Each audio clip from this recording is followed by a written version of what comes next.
lásìkò yìí ní gbogbo ibi tẹ́ ti ń gbọ́ mi lé lóko tàbí lẹ́yìn òde, ẹ jẹ́ kí á gbàdúrà. Bàbá wa, olùfẹ́ wa, àwọn alátìlẹ́yìn wa, olùpilẹ̀ṣẹ̀ àti aláṣepé ìgbàgbọ́ wa, ọlọ́run aláàánú tí kò fìgbà kan fi wá sílẹ̀ tó ń ṣẹ́gun fún wa ní gbogbo ọ̀nà. Àdúgbò oore ọ̀fẹ́ láti rí ọjọ́ ìṣẹ́gun mìíràn àti àwọn ogun tẹ́ ẹ ṣẹ́ fún wa àti èyí tẹ́ ẹ ń ṣẹ́ lọ́wọ́lọ́wọ́ àti èyí tẹ́ ò tún ṣẹ́. Àsọpẹ́ ẹwẹ́ ṣe o. Ọ̀rọ̀ tí a gbéyàwó lẹ́nu kó ṣe ayé ọkàn àti ara wa ní rere, kó má ṣe lòdì sí wa ní ọjọ́ ìdájọ́. Nítorí tí a gbàdúrà lórúkọ Jésù Kristi Olúwa wa, àmín ní orúkọ Jésù. Ìwé ọ̀run ṣíṣí tí a ti ọwọ́ olùṣọ́ àgùntàn yìí náà kó Adéjàre Adébóyè kọ. Èyí ọjọ́ ìṣẹ́gun ọjọ́ 18 oṣù kẹta. Àkòrí tí a gbéyàwó sọ pé Olúwa àwọn ọmọ ogun, Olúwa àwọn ọmọ ogun. Àmọ́ àkọsórí wa nínú ìwé Àìsáyà orí ìkẹtàdínníàádọ́ta ẹsẹ̀ ìkẹrin. Àìsáyà orí ìkẹtàdínníàádọ́ta ẹsẹ̀ ìkẹrin. Olùràpadà wa, Olúwa àwọn ọmọ ogun ni orúkọ rẹ̀, ẹni mímọ́ Ísírẹ́lì. Nígbà tí a mú Bíbélì kíkà wa nínú ìwé Àìsáyà bákan náà orí kọkànléníàádọ́ta ẹsẹ̀ ìkáǹdógún àti ìkẹrìndínlógún. Ìwé Àìsáyà orí kọkànléníàádọ́ta ẹsẹ̀ ìkáǹdógún títí di ẹsẹ̀ ìkẹrìndínlógún. Ṣùgbọ́n èmi Olúwa Ọlọ́run rẹ tí ó pín òkun ní ìyà, èyí tí ìgbín rẹ̀ ń hó, Olúwa àwọn ọmọ ogun ni orúkọ rẹ̀.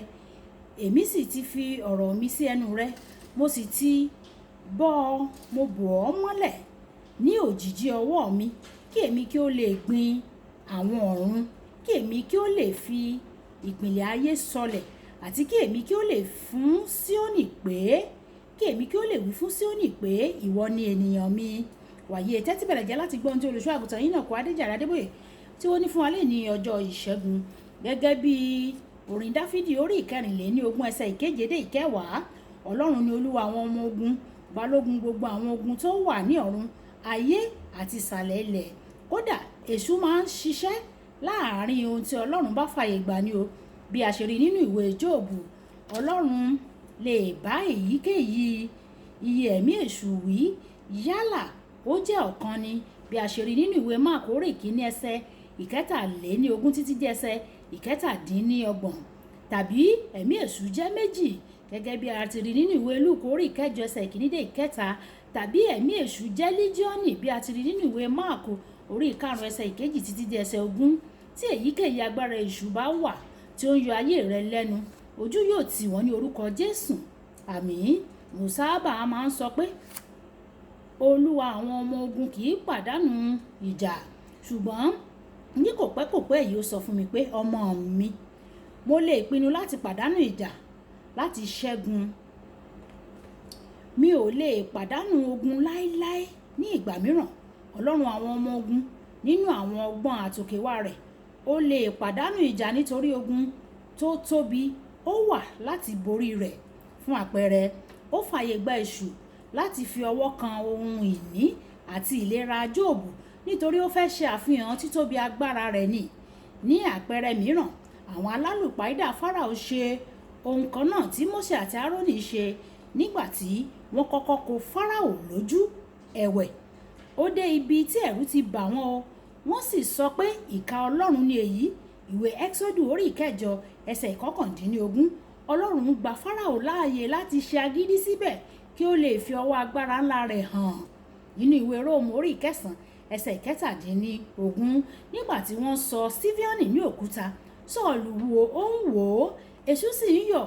Èṣù lè ti rò pé ó ti parí nígbà tí a pa Sífíọ́nì, láì mọ̀ pé ìránṣẹ́ tí ó lò láti bójútó ọ̀rọ̀ náà yóò padà di ọ̀gágun pàtàkì nínú ogun Ọlọ́run. Ọlọ́run ó ní àfojúsùn tó tóbi jù. Ó pinnu láti lo Sọ́ọ̀lù láti ṣe àwọn ọṣẹ́ ńlá fún àwọn ìjọba ọ̀run àpáàdì. Ó sì ṣe àṣeyọrí. Olúwa àwọn ọmọ ogun máa ń borí gbogbo ogun. Kò sí bí nǹkan ṣe lè burú tó nígbà tí ó bá dé sínú ọ̀rọ̀ náà. Ohun gbogbo yóò wà ní ojúrere àwọn àyànfẹ́ ọmọ rẹ̀. Àbájọ tí Pọ́ọ̀lù ṣe wí pé àwa sì mọ̀ pé ohun gbogbo ni ó ṣiṣẹ́ pọ̀ sí rere fún àwọn tó fẹ́ Olúwa, àní fún àwọn ẹni tí a pè gẹ́gẹ́ bí ìpinnu rẹ̀. Ìwé Róòmù orí ìkẹjọ ẹsẹ̀ kejìdínlọ́gbọ̀n. Olùfẹ́, Olúwa àwọn ọmọ ogun kì í ṣe alágbára ọkùnrin nìkan o. Òun ni Ọlọ́run tó lọ́gbọ́n jù lọ. Nínú ìwé Tẹsalóníkà kìíní orí kìíní ẹsẹ̀ ìkẹtàdínlógún, ó lè ṣe àtúntò àwọn nǹkan láti bá èrèdí rẹ̀. Kódà àwọn ìṣẹ̀lẹ̀ tó burú jùlọ gẹ́gẹ́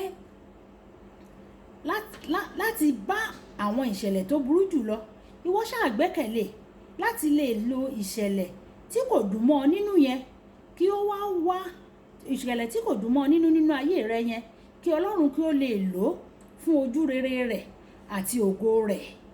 Kókó ọ̀rọ̀, Olúwa àwọn ọmọ ogun kì í pàdánù ogun o, ó máa ń ṣe àtúntò ohun gbogbo láti bá èrèdí rẹ̀ mu ni o. Ẹ̀já sọ pé bàbá mi, Olúwa àwọn ọmọ ogun, Ọlọ́run tí kò pàdánù ogun rí, Olúwa nínú ayé mi, má ṣe pàdánù ogun o. Gbogbo ohun tí mò ń là kọjá, jẹ́ kó jẹ́ ìyìn àti ògo rẹ ni kó wà fún. Ọlọ́run yóò ṣiṣẹ́ bẹ́ẹ̀ ní orúkọ Jésù. Olúwabùkọ́lá Ayako ní orúkọ mi. Ẹ máa bá mi like, ẹ máa share, ẹ máa comment nípa ẹ̀, kí àwọn ènìyàn kí wọ́n lè jẹ àǹfààní ọ̀run ṣíṣí Yorùbá. Ìpàdé wa bí oyin ó dàbọ̀. Náání ohun àní náání ọmọ aṣígẹ̀ta, ó ńlá ní ègbò igi.